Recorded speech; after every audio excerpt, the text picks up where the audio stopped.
देख रहे हैं न्यूज़ 21। मैं हूं आपके साथ सोनम गुरु। आपको बता दें, पराली क्षेत्र के प्रसिद्ध धार्मिक स्थल मद्रपुरी महाराज मठ में इन दिनों आसपास के क्षेत्रों से बड़ी संख्या में श्रद्धालु पहुंच रहे हैं। वर्तमान में ये मठ महंत गणेशपुरी महाराज के सानिध्य में संचालित किया जा रहा है, जिनके प्रति स्थानीय और दूर दराज के लोगों में अगाध श्रद्धा है।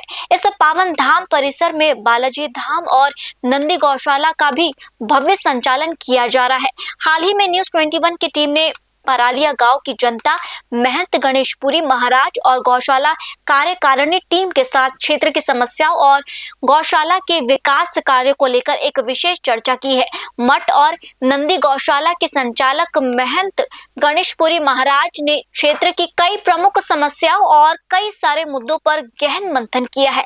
गौशाला कार्यकारिणी टीम ने सरकार से पुरजोर मांग की है कि गौशाला की भूमि पर पट्टा जल्द से जल्द जारी किया जाएगा। इसके साथ ही आधुनिक दौर में गौशालाओं को हाईटेक और आत्मनिर्भर बनाने के लिए विशेष कार्य योजना लागू करने की मांग भी उठाई गई है, ताकि व्यवस्थाओं को और अधिक सुदृढ़ किया जा सके।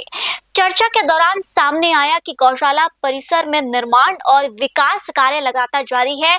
इस नेक कार्य में स्थानीय और बाहरी भामाशाहों का बहुत ही सराहनीय सहयोग मिल रहा है।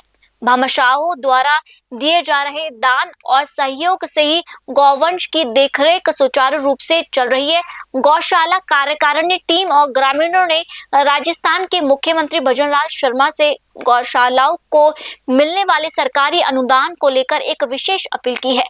पूर्ववर्ती कांग्रेस सरकार के समय गौशालाओं को जो 9 महीने का अनुदान मिल रहा था, उसे वर्तमान भाजपा सरकार बढ़ाकर पूरे 12 महीने कर दिया जाए, ताकि प्रदेश और क्षेत्र की किसी भी गौशाला में गौवंश के लिए चारे, पानी और चारे के संकट की समस्या हमेशा के लिए समाप्त हो जाएगी।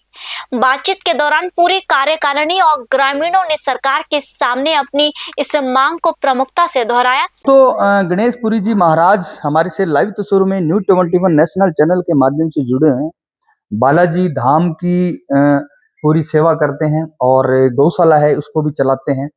इस गौशाला का कवरेज दिखाएंगे आपको दोस्तों कि इसमें किस प्रकार की स्थितियां हैं, किस प्रकार मुद्दे मसले हैं, क्या व्यवस्थाएं हैं। गौशालाएं देखो अनुदान के सारे सब चलाते हैं, लेकिन ये जो गौशाला है इसके अंदर जो गणेश पुरी जी महाराज है वो निजी आय से इस गौशाला की स्थापना की और निजी कार्य से वो इस गौशाला की सेवा कर रहे हैं, गौ माता की। और इनका जो अभी सरकारी जो सपोर्ट अनुदान आता है वो अभी नहीं आ रहा है। वो किस कारण नहीं आ रहा है, क्या इसके अंदर गोपालन विभाग या उनकी किस प्रकार की कार्यशैली बढ़ी होगी या किस प्रकार की समस्याओं पर हम प्रकाश डालेंगे और पूरी गौशाला का भ्रमण दिखाएंगे। और जो गणेशपुरी जी महाराज है वो कोई परिचय के मोहताज नहीं है। वो यहाँ मठ है बालाजी का, वहां उसका स्थापना की और उनको चलाते हैं और इस गौशाला का निर्माणीकरण और इस गौशाला को भी चला रहे हैं। सर, पहले तो हमारे चैनल में आपका स्वागत है। जी, बहुत बहुत धन्यवाद आपको। Thank you. तो इस गौशाला को लेकर आप किस प्रकार समस्याएं आ रही उत्पन्न हो रही है, किस प्रकार मुद्दे मसले हैं, इसमें कांग्रेस सरकार क्या सपोर्ट कर रही है? भजनलाल को 2.5 साल का जो कार्यकाल बीत चुका है, इसके अंदर किस प्रकार की सेवाएं मिली आपको? अभी तो सरकार की तरफ से कोई सेवाएं नहीं है। मैं तो खुद प्रयासरत रहता हूँ कि जैसे मैं खुद अभी ये अतिक्रमण की जमीन है, जैसे हमारे जमीन का किस्म है आगोर का। जी जी। जो ये मिसयूज आगोर है, इसका पानी तालाब में नहीं जाता है। यही सोच के हमने ये सेवा के भाव से असहाय पशु जो होते हैं नंदी, उनकी सेवाओं के लिए और मठ के 30-35 जानवर है जो मठ में दूध की पूर्ति करते हैं, उनकी सेवाओं के लिए इसकी स्थापना करी थी। जी जी। तो शुरू से ही मुझे परेशानियों का सामना करना पड़ा। सबसे पहले तो ये आगोर की जमीन होने की वजह से गांव वालों से और आम कुछ जो ऐसी संस्थाएं होती है उनसे भी थोड़ा विरोध झेलना पड़ा। जी जी। तो मैंने उन सबसे ये कहा, भाई मैं सेवा भाव से कर रहा हूँ, मैं यहाँ कोई अतिक्रमण नहीं कर रहा हूँ। जब भी सरकार या कोई समितियां ऐसी मेरे को आदेश देगी तो मैं अपना सामान सब उठा समेट लेंगे, कहीं और ले जाएंगे, कहीं अगर जमीन की व्यवस्था होगी या सरकार देगी तो ठीक है, नहीं तो और भी कहीं दूसरी जगह इसकी व्यवस्था करेंगे। तो हमने सेवा भाव से ही इस गौशाला की स्थापना करी है और आज भी वही उद्देश्य है। और सरकार से हम यही मांग करते हैं कि ऐसा कोई भी प्रयास कर रहा हो तो उसकी प्रोत्साहन करे, सहयोग करे उसका, और उसको जितना हो सके उतना अनुदान दे ताकि और भी उससे बेटर तरीके से वो सेवा कर सके। तो मेरे हिसाब से तो यहाँ अभी ये मैंने निजी तौर पे जो अपन से हो रहा था वो तो कर दिया, पर यहाँ आज भी पानी की समस्या है, पानी टैंकरों से डलवाना पड़ता है। और दूसरी लाइट की मैं करीब 5 साल से प्रयासरत हूँ, जी पर ये जमीन के कुछ कागज नहीं होने की वजह से बिजली विभाग भी हमको कनेक्शन नहीं दे रहा। जी तो पंचायत से भी खूब विनतियां करी जी और अप्रोच भी खूब नेताओं से लगाया, तो सबने ये कहा महाराज ये जमीन सरकारी है और इसके आप लाइट कनेक्शन नहीं हो सकता है। तो सरकार से मेरा यही अनुरोध है कि ऐसा कहीं भी अगर सेवा भाव से अगर कोई किसी भी किस्म की भूमि पर बैठे तो उनको लाइट और पानी की व्यवस्था अगर वो करवा दे तो वो सेवा आराम से कर सके, उसका मनोबल टूटे नहीं। जी यही अनुरोध करते हैं हम सरकार से। महाराज जी, दूसरा मुद्दा एक चिंता का विषय बना हुआ है, पहले भी आपने ये चीज बोली है। दूसरा है कि जो सर आपका 5 साल का जो कार्यकाल है इस गौशाला का, आप निजी तौर से चला रहे हो उसको जी, लेकिन सरकारी सपोर्ट आपको किसी प्रकार का यहाँ नहीं है। अभी नहीं मिला। तो सर बातचीत करते हैं, ये क्यों नहीं है? आपके कोई डॉक्यूमेंट के अंदर किसी प्रकार की कोई त्रुटि हो गई या जो गोपालन मंत्री अधिकारी है वो आपका सहयोग नहीं कर रहे हैं? ये मामला क्या है? सहयोग तो सभी करना चाह रहे हैं, उनके भी हाथ बंधे हुए हैं। वो यही कह रहे हैं कि महाराज आप अगर कहीं 5 बीघा निजी जमीन लेते हो तो हम उसको वेरीफाई करके फिर आपको अनुदान की प्रक्रिया में लेंगे। तो यहाँ कोई जमीन मिल नहीं रही है और कोई संस्थाएं भी हमें कोई जमीन दे नहीं रहा है, और हम अभी इतना अफोर्ड नहीं कर सकते कि मतलब 5 बीघा जमीन लेके वापस इतना स्ट्रक्चर वहाँ खड़ा कर सकते हैं। इसीलिए हम जहाँ हैं वही सेवा कर रहे हैं, जितनी हमसे हो रही है उतनी कर रहे हैं। सरकार से ही अनुरोध रहता है कि ये फिजूल की मतलब एक तरह से बेकार सी जमीन है, कब कोई यूज में नहीं आ रही है। तो जहाँ हमने थोड़ा बहुत प्रयास किया है सेवा, गौशाला के नाम कर दी जाए, तो गौशाला के नाम कर दी जाए तो ये पीढ़ियों दर पीढ़ियां आगे सेवा होती रहेगी और इसका स्वरूप बड़ा होता रहेगा। ये नंदी गौशाला नाम रख रखा है मैंने, पर अभी नंदी गौशाला ये स्वीकृत हुई भी नहीं है। पहले भी 100-150 नंदी मैंने कहीं दूसरी गौशालाओं में शिफ्ट करवाए थे, क्योंकि हमारे यहाँ ज्यादा संख्या हो गई थी, इसीलिए हम उसको अफोर्ड नहीं कर पा रहे थे। तो हमने दूसरी जो नई गौशाला क्रमोन्नत हुई थी उनमें शिफ्ट करवा दिया था। आज भी अभी 100-150 नंदी हमारे पास है और मठ की निजी 40-45 गाय अभी मौजूद है। महाराज जी, बात करते हैं आसपास के क्षेत्र के लोग, अपने इस क्षेत्र के तमाम लोग, किसान लोग, युवा लोग और जो सर्विसमैन लोग हैं, सब नेता लोग हैं, वो आपको न्यूज़ 21 नेशनल चैनल के माध्यम से अभी लाइव तस्वीरों के अंदर देख रहे हैं। उनको उनसे क्या आप अनुरोध करना चाहोगे कि यहाँ पे किसी प्रकार की कोई सपोर्ट नहीं है सरकार का? अन्य जो गौशालाएं होती है उनका जो निजीकरण होता है और उनका रजिस्ट्रेशन होने के बाद उनका अनुदान चालू हो जाता है, लेकिन यहाँ पे किसी प्रकार की कोई जो आय है वो नहीं है। तो अगर आपकी आज्ञा हो तो क्या आप उनसे अनुरोध करना चाहोगे कि मिलजुल के इसको थोड़ा आगे लेके जाएं, सपोर्ट करें? ऐसा है कि मैं सर्वप्रथम सरकार से यही मांग करता हूँ कि जैसे आज मैं प्रयास कर रहा हूँ वैसा और किसी को नहीं करना पड़े। इससे अच्छा है कि आप हर एक ग्राम पंचायत में आप अपनी सरकारी गौशालाएं खोल दी जाए, तो जो लोग हम यहाँ परेशानी देख रहे हैं तो वो सेवाएं वहीं दे दे हम, ताकि सरकारी गौशाला होने से उनको कोई तरह की परेशानी नहीं आएगी, क्योंकि सरकार खुद उनका कार्यभार देखेगी। हम लोगों को जैसा अपनी होगा वैसे हम उनमें सेवा दे सकेंगे। मैंने 1-2 बार मुद्दा ये बहुत पहले भी उठाया था कि भाई हर ग्राम पंचायत में एक गौशाला होनी चाहिए, पर आज तक इस बात का कोई भी मतलब समाधान नहीं हुआ इसका। और यहाँ से मठ से करीब 8-10 सरपंच जीत के गए, तो उनसे भी मेरा पहला यही मतलब प्रावधान था कि भाई अगर यहाँ से आप खड़े हो रहे हो ग्राम पंचायतों से, तो बालाजी से और गुरुमराज से प्रार्थना करके आपको हम जितवा देंगे, पर सर्वप्रथम काम आपका यही रहेगा गौशाला खोलने का। सहयोग करने सबने नहीं अपने अपनी ग्राम सभाओं ग्राम पंचायतों में गौशाला खोलने का कॉल किया था हमसे जी, और एक ने भी पूरा नहीं किया, जबकि हमारे खुद के सरपंच साहब थे, उन्होंने भी ऐसे ही किया था और उन्होंने भी अभी कोई प्रतिक्रिया इसके प्रति नहीं दी। दूसरा सर, ये थोड़ा सा ड्राई एरिया माना जाता है, यहाँ सबसे बड़ी जो समस्या है वो बिजली और पेयजल की व्यवस्था है सर, क्योंकि यहाँ पे कोई नहरें वगैरह तालाब वगैरह बहुत कम है। ज्यादा जो जनता है 80% जनता है वो बारिश पे या नीचे का जो पानी तालाब का पानी होता है, नीचे जमीन का पानी होता है, उस पर डिपेंड रहते हैं। तो जाहिर सी बात है कि आप 50-60 इस गौवंश का देख रेख कर रहे हो, तो सबसे बड़ी जो समस्या मेरे तो ऐसा ही मानना आ रहा है कि ये सबसे बड़ी समस्या पेयजल की होगी। पेयजल और लाइट की बड़ी समस्या रहती है, क्योंकि विभाग भी हमको दे नहीं सकता, क्योंकि हमारे पास कोई डॉक्यूमेंट है नहीं। जी। तो डॉक्यूमेंट प्रक्रिया के हिसाब से वो अपना कार्य कर नहीं पा रहे हैं। तो अभी टैंकरों से हम अपने इनकी पूर्ति करते हैं पानी की। और लाइट का है तो जनरेटर लगा रखा है हमने जी। और जनरेटर से हम लोग काम चलाते हैं।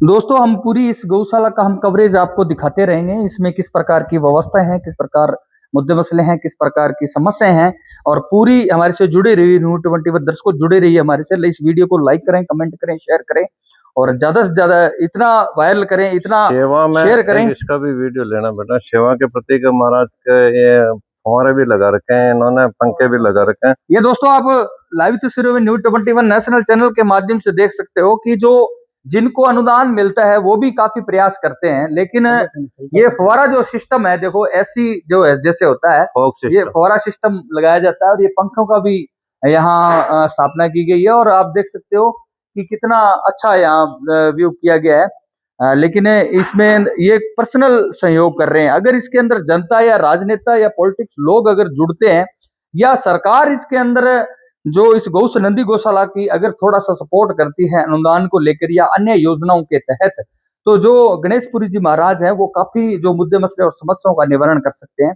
इस वीडियो को इतना फैलाना है दोस्तों, इतना फैलाना है कि ये जनता तक, सरकार तक, हर डिपार्टमेंट के अंदर ये वीडियो वायरल होना चाहिए। इस वीडियो को लाइक करना है, कमेंट करना है, शेयर करना है, अपनी अपनी राय जरूर देना है। और गणेशपुरी जी महाराज के बारे में भी अपनी जो विचित्र जो आपके मान लो विचार है वो भी आपको करना है कि ये अपनी निजी आय से इस गौशाला की स्थापना की है और उनसे ये सेवा कर रहे हैं बिना लोभ लालच के और किसी प्रकार के निस्वार्थ सेवा भाव से। और पूरी हम इस गौशाला का पूरा स्ट्रक्चर हम आपको लाइव तस्वीरों में न्यूज़ 21 नेशनल चैनल के माध्यम से आगे दिखाएंगे। थैंक यू, जय हिंद। दोस्तों, आज आपको ऐसे तीर्थ यात्राओं के अंदर मैं लेके जाऊंगा श्री बालाजी मठ और गौशालाओं, नंदी गौशालाएं, और उनका जो बालाजी का जो मठ है यहाँ, इसके अंदर पूरे यहाँ का जो इतिहास है और बालाजी का यहाँ किस प्रकार स्थापना हुई और किस प्रकार यहाँ पे महाराज और सब जो जितनी भी विद्यापीठ है उनके किस प्रकार कार्यकाल बीता और किस प्रकार इस मंदिर के अंदर चमत्कार होते हैं, किस प्रकार यहाँ बालाजी के जो स्थानीय लोग हैं वो किस प्रकार मानते हैं और यहाँ किस प्रकार के चमत्कार होते हैं, आज को हम आपको मिलाने जा रहे हैं गणेशपुरी जी महाराज से। और इस पूरे मंदिर का व्यू दिखाएंगे आपको और किस प्रकार की यहाँ सेवाएं चलती है, किस प्रकार यहाँ भजन कीर्तन किया जाता है। तो गणेश जी पुरी जी महाराज हमारे से लाइव तस्वीर न्यूज़ 21 नेशनल चैनल के माध्यम से जुड़े हुए हैं। सर, पहले तो हमारे चैनल में महाराज जी आपका बहुत स्वागत है। बहुत बहुत धन्यवाद। मंदिर के इतिहास के बारे में और मठ के बारे में और गौशाला से संबंधित बारे में न्यूज़ 21 चैनल के माध्यम से आपको देख रहे हैं लोग, आप क्या कहना चाहोगे? क्या इतिहास है, किस प्रकार बालाजी महाराज की सेवा यहाँ स्थापना हुई, क्या चमत्कार किस प्रकार होते हैं? बालाजी महाराज की स्थापना करीब 200-250 वर्ष पहले हुई हुई यहाँ पे जी। सर्वप्रथम मधुपुर जी महाराज चौटन मठ से मुंडित थे, वो यहाँ आए जी। और यहाँ अपनी तपस्या शुरू की थी जी। उसी समय यहाँ बालाजी का प्राकट्य हुआ था जी। और उनके बाद में ये मठ की स्थापना की गई जी। चमत्कार का तो ऐसा है, जिस वक्त यहाँ इतनी व्यवस्था ही नहीं थी, फिर भी लोगों से जैसा बनता था वैसे महाराज जी की सेवा पूजाएं करते थे। तो एक भगत काफी लगाव से सेवा कर रहा था, उनके बच्चियां थी जी। 5-6 बच्चियां थी। तो काफी समय तक उन्होंने सेवा करी, फिर एकदम से उनको आया कि समय सेवा करते हुए वगैरह बाबा जी ने कुछ हमारा किया ही नहीं, बच्चियां हो रही है जी। तो और रुष्ट होके वहां से चला गया जी। तो फिर महाराज जी को पता चला कि महाराज जी ने उनको बुलवाया वापस। उस समय उनकी एज करीब 55 के करीब थी जी, 55-60 के करीब थी। तो महाराज जी ने पूछा भी तो नाराज हो गए क्यों गए जी? तो महाराज मैंने इतने समय हो गया आपकी सेवा करते हुए और हमारे तो यहाँ मारवाड़ी में कहते हैं कि गुदड़ा करो खड़ा भी नहीं है। अरे क्या आज तो चिंता करी गए, चिंता मत कर, तेरे गुल्ला और पन्ना 2 होंगे। महाराज यहाँ तो एक का ही पता नहीं यार, आप 2 की बात कर रहे हो कि नहीं मैंने पहले ही कह दिया, और 2 नाम ही उन्होंने वही दिए थे, गुल्ला और पन्ना, एक के बाद दोनों हुए थे जी, जोड़ा। अच्छा। तो उन्हीं से ही वो मतलब उनका परिवार जो अभी सड़क के उस किनारे है उसी का वो पूरा गुल्ला और पन्ना का परिवार है। राजपुरोहितों का गांव है, केसरिया परिवार से, एक ही परिवार से है पूरा गांव। यहाँ ब्राह्मण भी है, सुतार भी है, नाई भी है, तो करीब करीब ठीक है सभी। महाराज जी, हमने इस बालाजी चमत्कार मंदिर के बारे में, मठ के बारे में काफी लोगों से सुना है कि यहाँ पे, दोस्तों दर्शकों, मैं कैमरामैन पर्सन से अनुरोध करना चाहूंगा कि ये जो मूर्ति देख रहे हो आप यहाँ हनुमान जी की, ये जो खेजड़ी का पेड़ है, ये पॉलीथीन से इसको कवर किया गया है, तो ये खेजड़ी के, ये पॉलिथीन से नहीं है जी, बालाजी स्वयं प्रकट हुए थे। हाँ जी, हाँ जी, इनको नहीं, मैं खेजड़ी के ऊपर जो ये कवर दे रखा है ना, इसके हाँ, बारे में ये बात कर रहा इनका चोला है, मालीपना हूँ। कहते हैं इनको। जी जी जी जी ये प्लास्टिक पेपर नहीं है। जी जी ये जो इनके ऊपर ये लगा हुआ है, ये इनका चोला कहते हैं इनको, मालीपना है ये। जी और इन्हीं खेजड़ी में से प्रकट हुए थे बालाजी, जी, जो आज भी इनका स्वरूप है। उनको स्वरूप को पूरा अभी नहीं हुआ, इसलिए हमने उनका मुकुट बना के अभी लगा रखा है। मैं आपको दर्शन कराऊंगा इनके। जी जी,